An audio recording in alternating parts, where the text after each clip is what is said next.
Hello everyone, my name is Brad Chappell, and this is the third video in the Domain Spoon application series. If you haven't watched the first and second videos, I recommend that you do that before watching this video. In the last video, we checked a batch of domains for availability on the page that you see here. So basically the application tested each domain to see if it was available to register. Once that was done, all the available domains automatically transferred to the metrics page, and I'll show you the metrics page right here. If you followed Hayden's videos and blog posts, you already know what many of those metrics mean. We have page authority, domain authority, Moz rank, subdomain Moz rank, root domain Moz trust, and so on. Any of these metrics can be used to gauge the quality of an expired domain. So let's just run the metric check to see what types of values these domains come back with.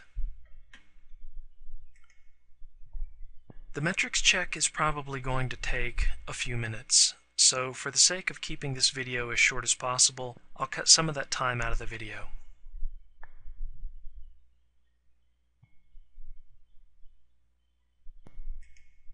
Now that we have some metrics to look at, let me show you how to manipulate this data and perform one more check that's really important. Of course, any of these columns are sortable, just like on the other screens. So you can sort by domain authority, you can sort by root domain Moz trust, you can sort by page authority. Basically, the higher values are color-coded in blue for the metrics that are good, and then in green for the metrics that are considered very good. Perhaps in the future we will have some way that each user can customize these colors, but for now they are simply hard-coded into the application. In addition to the metrics we pull from the Mozscape API, we also have the domain age metric, and that is located here. That column is also sortable.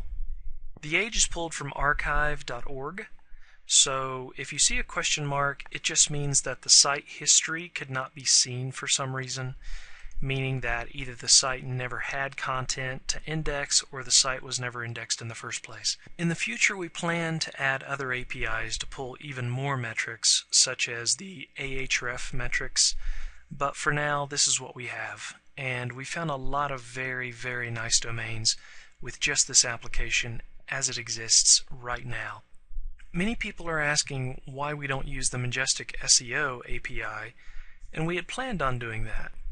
But then we started reading some of the conditions of the Majestic SEO API, and according to their terms and conditions, they don't want anyone using their API if the application that uses the API will be open to the public. So until they change that stipulation, we will just have to hold off on using the Majestic metrics in the Domain Spoon application.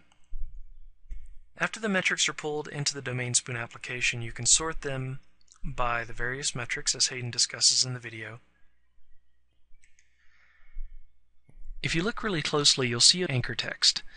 This is Domain Spoon's newest feature, and it's used to help you detect spammy domains. The higher this number is in this column, the more likely the domain has been spammed by the previous owner. When you click the question mark, the application looks at the top 100 anchor text terms pointing at the domain. Then it compares those terms to a long list of negative anchor text words like porn, sex, Viagra, things like that. There are hundreds of negative words that the application checks for, so the spam checker is pretty accurate and can definitely save you a lot of time. Let's try it out so that you can see how it works.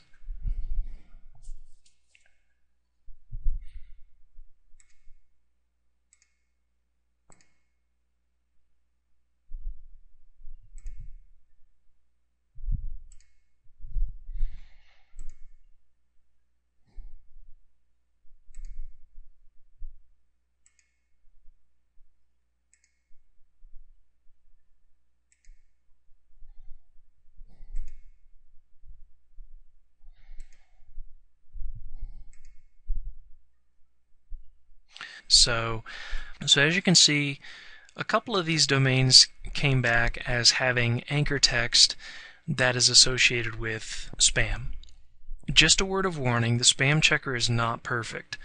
Just because the spam check comes back with a 0 does not mean that the domain hasn't been spammed, so be sure that you do a manual check before you purchase the domain. Also, there could be instances in which the spam checker will return a 1 or a 2, but the domain would still be good. And I'll just give you an example. There could have been a very innocent news story that used to exist on an expired domain. Say, for example, it's about porn addiction and how it relates to the success of a marriage. This might mean that the word porn could easily be in the anchor text pointing to the story that once existed on that expired domain. So it would show up as a 1 when you do the check, but the domain could still be good. So there's the disclaimer. The spam checker is meant to save you a lot of time, but please don't rely on it 100%. When in doubt, always do a manual check, especially before you purchase the domain. So there you have it. What you've just seen is the way that most people will use the Domain Spoon application. Because of its ability to process thousands of URLs and domains automatically, Domain Spoon would be very powerful even if this was all it did. But that's not the only thing this application can do. It can also check for abandoned Web 2.0 properties that are completely free for anyone to claim. This is what we'll be covering in our next video.